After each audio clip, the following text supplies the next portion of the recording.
महिलाओं के विरुद्ध होने वाले अपराध। इसमें है रेप, बलात्कार संबंधी कानून। महिलाओं के साथ किया जाने वाला यह एक गंभीरतम और घृणित अपराध है। इसमें किसी पुरुष द्वारा किसी स्त्री के साथ बलात्कार, संभोग, सेक्सुअल इंटरकोर्स किया जाता है, जो भारतीय दंड संहिता की धारा 376 के अंतर्गत किसी पुरुष द्वारा किसी स्त्री के साथ किए गए बलात्कार, संभोग को बलात्कार माना गया है। धारा 375 बालात संघ। यदि कोई पुरुष पहला किसी स्त्री की योनि या उसके मुंह मूत्र मार्ग या गुदा में अपना लिंग किसी भी सीमा तक प्रवेश करता है या उससे ऐसा अपने या किसी अन्य व्यक्ति के साथ कराता है। दूसरा, किसी स्त्री की योनि, मूत्र मार्ग या गुदा में ऐसी कोई वस्तु, शरीर का कोई भाग जो लिंग न हो, किसी भी सीमा तक अनुप्रविष्ट करता है या उससे ऐसा अपने या अन्य व्यक्ति से कराता है। या तीसरा, किसी स्त्री के शरीर के किसी भाग का इस प्रकार हस्त साधन करता है जिससे कि उस स्त्री की योनि, गुदा, मूत्र मार्ग या शरीर के किसी भी भाग में प्रवेशन कारित किया जा सके या उससे ऐसा अपने या अन्य व्यक्ति से के साथ कराता है। या चौथा है, किसी स्त्री की योनि, गुदा, मूत्र मार्ग पर अपना मुंह लगाता है या उससे ऐसा अपने किसी अन्य व्यक्ति के साथ कराता है, तो उसके बारे में यह कहा जाएगा कि उसने बलात्कार किया है। जहां ऐसा निम्नलिखित परिस्थितियों के अधीन किया जाता है।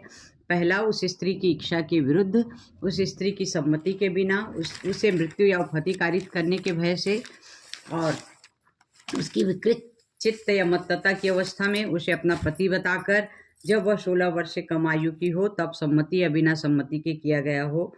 के वेंकट रामन वर्सेस आंध्र प्रदेश राज्य के केस में बलात्कार के मामलों में इंद्रियन प्रवेशन होना पर्याप्त है, वीर्य स्त्राव होना आवश्यक है। इकबाल बनाम स्टेट ऑफ केरल। इस केस में अभियुक्त द्वारा एक 16 वर्ष की से कम आयु की लड़की के साथ संभोग किया गया, इसे बलात्कार माना गया। यद्यपि उस लड़की के अभियुक्त के साथ प्रेम प्रसंग थे। स्टेट ऑफ महाराष्ट्र बनाम बंधु उर्फ दौलत। इस मामले में गूंगी और बहरी लड़की के साथ बलात्कार के मामलों में ऐसी लड़की के हाव भाव द्वारा की गई साक्ष्य, उसके आधार पर दोष सिद्धि की जा सकती है। अमन कुमार बनाम स्टेट ऑफ हरियाणा। इंद्रिय प्रवेशन का ही पूर्ण होना आवश्यक नहीं है। प्रवेशन की गहराई, वीर्य स्त्राव या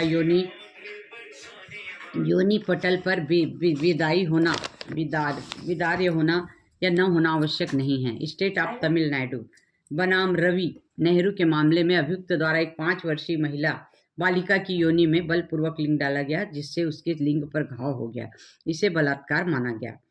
परमिंदर कौर स्टेट ऑफ दिल्ली के केस में भी अभियुक्त को बलात्कार का दोषी माना गया। ओम प्रकाश बनाम उत्तर प्रदेश राज्य। इस केस में भी अभिकथन किया गया कि बलात्कार से संबंधित जो भी वाद के निर्णय हैं, पीड़िता लड़की या स्त्री का नाम या पहचान का उल्लेख न किए जाने संबंधी भारतीय दंड संहिता की धारा 228 में प्रावधान किया गया है, इसलिए कि पीड़िता को सामाजिक लांछन या उपेक्षा का शिकार न होना पड़े। तो सभी न्यायालयों द्वारा इस उपबंध का सख्ती से अनुपालन किया जाना चाहिए। दिल्ली घरेलू महिला फोरम बनाम भारत संघ। इस मामले में सुप्रीम कोर्ट ने कहा है कि बलात्कार संबंधी कानून जो है वो उसका मापदंड निर्धारित किया गया, जिसमें पीड़ित महिला को पुलिस में रिपोर्ट लिखने के समय से ही अधिवक्ता की सहायता दिलाई जानी चाहिए। महिला का नाम, पता व पहचान उजागर न किया जाना चाहिए और अपराधी के दोष सिद्ध हो जाने पर पीड़ित महिला को उससे हर्जाना भी दिलाया जाना चाहिए। न्यायालय ने सरकार को यह भी आदेशित किया कि वह बलात्कार से पीड़ित महिला को बलात्कारी से क्षतिपूर्ति दिलाने हेतु आपराधिक क्षतिपूर्ति बोर्ड का गठन करे। इसमें कोई संदेह नहीं कि बलात्कार की शिकार हुई महिला सामाजिक लांछन का विनाशकारी प्रभाव उस पर पड़ता है और इसी कारण से बलात्कार से व्यथित महिला के नाम और फोटो का प्रकाशन निषिद्ध है, क्योंकि इससे उसकी अस्मिता और विक्षिता प्राइवेसी पर प्रतिकूल प्रभाव पड़ता है। व्यक्ति का, विशेषकर महिला का लैंगिक जीवन उसका निजी मामला होने के कारण निजता के अधिकार, राइट ऑफ प्राइवेसी का संरक्षण प्राप्त है। इसी प्रकार फ्लोरिडा राज्य बनाम BJF अमेरिकन वाद है। इस केस में पुलिस ने बलात्कार की शिकार हुई एक महिला का नाम उजागर किया और इस संबंध में राज्य के कानून का उल्लंघन करते हुए एक समाचार पत्र में प्रकाशक ने उसे प्रकाशित कर दिया। तो महिला ने प्रकाशक के विरुद्ध क्षतिपूर्ति का वाद दायर किया, परंतु न्यायालय ने इस आधार पर क्षतिपूर्ति दिलाए जाने से इनकार कर दिया कि परिवादिनी का नाम सरकार ने पहले ही उजागर कर दिया था। तो बलात्कार के मामलों में प्रत्यक्षदर्शी चक्षुदर्शी साक्ष्य प्राय उपलब्ध नहीं होते हैं तथा अभियोजन साक्ष्य को पीड़िता के साक्ष्य के आधार और बयानों के आधार पर ही दोष सिद्ध अभियुक्त को किया जाता है। स्टेट ऑफ कर्नाटक बनाम राजू, इस केस में न्यायालय ने बलात्कार के मामलों में सजा में उदारता नहीं बरतने की अनुशंसा की गई और अभियुक्त का अशिक्षित होना, ग्रामीण होना यदि न्यूनतम सजा में कमी के आधार पर नहीं हो सकता। अब है दहेज मृत्यु, डाउरी डेथ। भारतीय दंड संहिता 1860 की धारा 304 ख के अंतर्गत दहेज मृत्यु, डाउरी डेथ को एक गंभीर दंडनीय अपराध माना गया है और इन दिनों महिलाओं के साथ होने वाला यह भी एक प्रचलित अपराध है। और दहेज मृत्यु से अभिप्राय है कि विवाह के 7 वर्ष के भीतर दहेज की मांग को लेकर पत्नी को तंग एवं परेशान करना तथा ऐसी शारीरिक क्षति कारित करना जिससे असामान्य परिस्थितियों में भी उसकी मृत्यु हो जाए।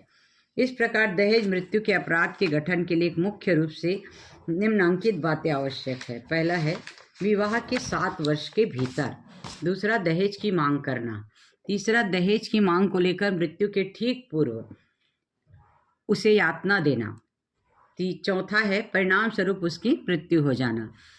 किशन सिंह बनाम स्टेट ऑफ पंजाब के मामले में स्कूटर की मांग को लेकर पत्नी को यातना देने और ऐसी यातना से उसकी मृत्यु हो जाने को दहेज मृत्यु माना गया, डाउरी डेथ माना गया। इसी प्रकार देवी सिंह बनाम स्टेट ऑफ राजस्थान का केस है मृत्यु के ठीक पूर्व यातना देने। इससे अभिप्राय है मृत्यु एवं यातना से संबंध होना चाहिए, मृत्यु यातना का परिणाम होना चाहिए। ऐसा साबित होना चाहिए कि मृत्यु के ठीक पहले उसको इतनी प्रताड़ना दी गई जिससे उसकी मृत्यु हो गई। डी रविंद्रनाथ बनाम स्टेट ऑफ आंध्र प्रदेश, इसके बाद में विवाह के 7 वर्ष के भीतर महिला का फांसी लगाकर मर जाना दहेज मृत्यु है। यदि उसे दहेज की मांग को लेकर सताया जा रहा है तो। और इसी प्रकार से Surendra Singh versus state of Haryana, इस केस में पति द्वारा व्यापार के लिए धन की मांग किया जाना दहेज है। यदि ऐसी मांग वैवाहिक संबंध से जुड़ी हुई है तो दहेज मृत्यु के संबंध में उपधारणा होनी चाहिए कि जब अदालत के समक्ष यह प्रश्न उपस्थित होता है तो क्या अभियुक्त ने किसी स्त्री की दहेज हत्या की है और यह साबित कर दिया है कि मृत्यु के तत्काल पहले उस व्यक्ति द्वारा उस स्त्री के साथ दहेज अथवा दहेज की मांग के संबंध में क्रूरतापूर्ण व्यवहार किया जाता था या सताया जाता था, तो अदालत यह उपधारणा करेगी कि उस व्यक्ति ने उस स्त्री की हत्या की है। स्पष्टीकरण यह है कि इस धारा के उद्देश्यों के लिए दहेज मृत्यु पद का वही अर्थ है जो भारतीय दंड संहिता की धारा 304B में है। दहेज मृत्यु को गैर जमानती, संज्ञेय अथवा असंज्ञेय अपराध निर्धारित कर दिया गया है। इसके लिए कम से कम 7 वर्ष की अवधि का कारावास, किंतु जिसे बढ़ाकर आजीवन कारावास भी किया जा सकता है। आजीवन कारावास भी किया जा सकता है। दहेज मृत्यु में अभियुक्त के विरुद्ध एक उपधारणा साक्ष्य अधिनियम की धारा 113B के अंतर्विष्ट की गई है। ये हो गया दहेज प्रताड़ना। अब प्रताड़ना, टार्चर किसी महिला के साथ अक्सर किया जाने वाला अत्यधिक प्रचलित अपराध है। सामान्य महिलाओं के साथ यातना, टार्चर या प्रताड़ना है। भारतीय दंड संहिता की धारा 498 का में इसे दंडनीय अपराध माना गया है। प्रताड़ना अर्थात निर्दयतापूर्ण व्यवहार अथवा आचरण से है। किसी के पति या उसके रिश्तेदारों द्वारा ऐसी स्त्री के साथ ऐसा आचरण करना कि वह आत्महत्या करने के लिए विवश हो जाए, दूसरा आत्महत्या करने के लिए प्रेरित करना, तीसरा जीवन, अंग या स्वास्थ्य क्षति के लिए कारित करना, चौथा संपत्ति या मूल्यवान प्रतिभूति की मांग पूरी करने के लिए उसे तंग या प्रताड़ित करना।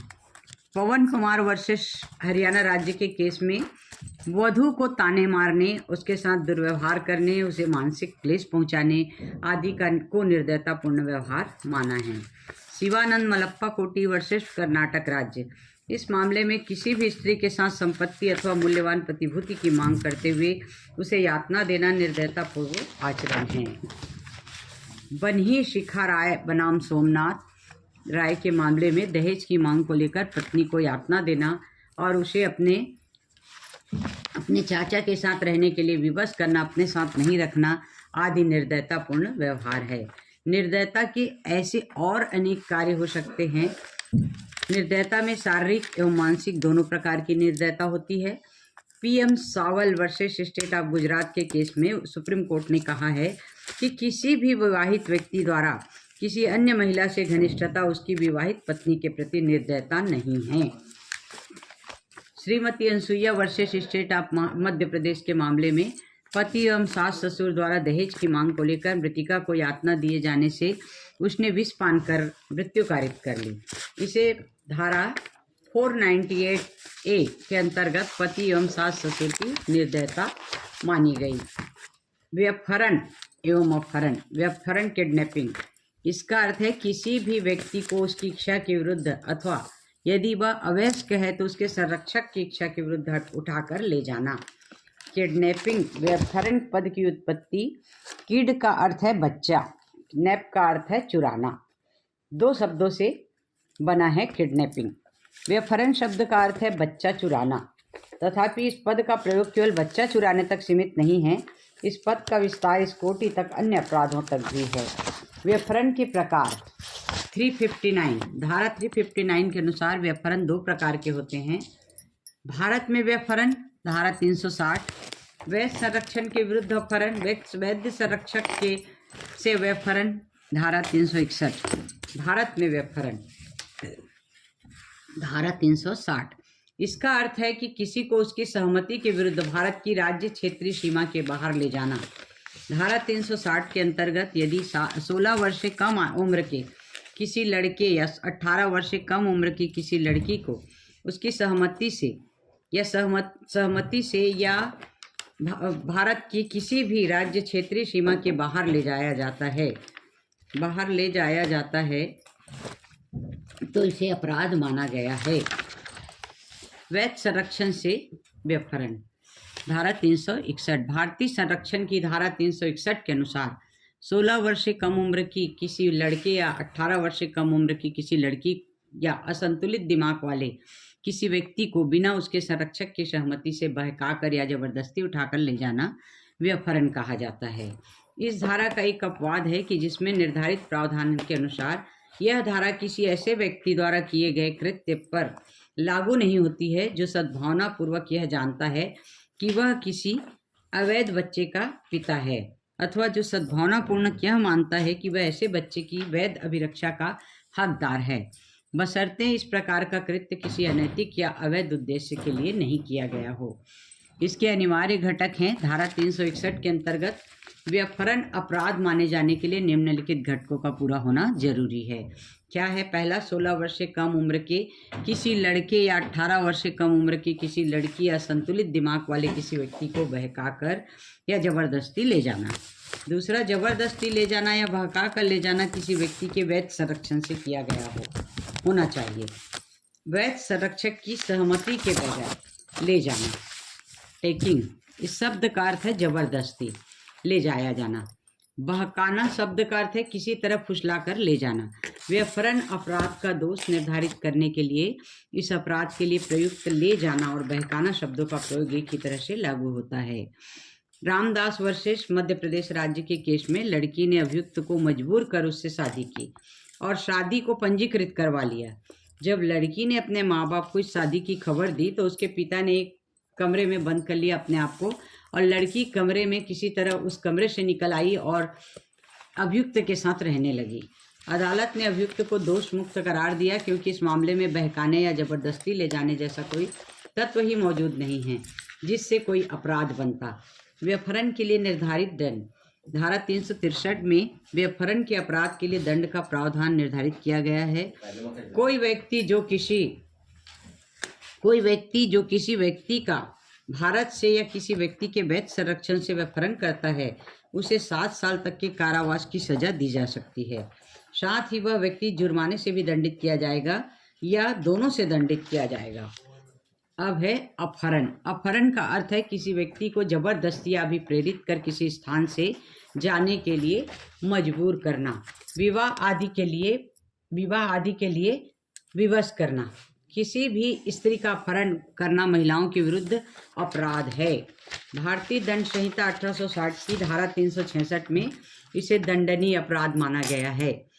366 के अंतर्गत 3 बातें हैं। पहला, विवाह करने के लिए विवश करने के आशय से अपहरण करना, अथवा अयुक्त संभोग के लिए विवश करने हेतु अपहरण करना, अथवा विक्षुब्ध करने के आशय से अपहरण करना। तो राजेंद्र उर्फ राजू बनाम स्टेट ऑफ महाराष्ट्र के केस में धारा 366 के अंतर्गत अपराध के गठन के लिए बल प्रयोग अथवा धोखा होना आवश्यक है। श्याम बनाम महाराष्ट्र राज्य के बाद में यदि कोई स्त्री स्वयं विवाह के लिए इच्छुक है और इस आशय से किसी पुरुष के साथ जाती है तो ऐसी स्थिति में धारा 366 के अंतर्गत अपराध का गठन नहीं होगा। इस मामले में श्याम नाम का अभियुक्त ललिता नाम की लड़की से विवाह करना चाहता था। एक दिन जब ललिता स्नान करके लौट रही थी तब श्याम उसे साइकिल पर बिठाकर एक गांव ले गया तथा उससे विवाह कर लिया। ललिता ने उसका विरोध नहीं किया, न उससे साइकिल से उतरने का प्रयास किया और न प्रतिरोध। न्यायालय ने इसे धारा 366 के अंतर्गत अपराध नहीं माना।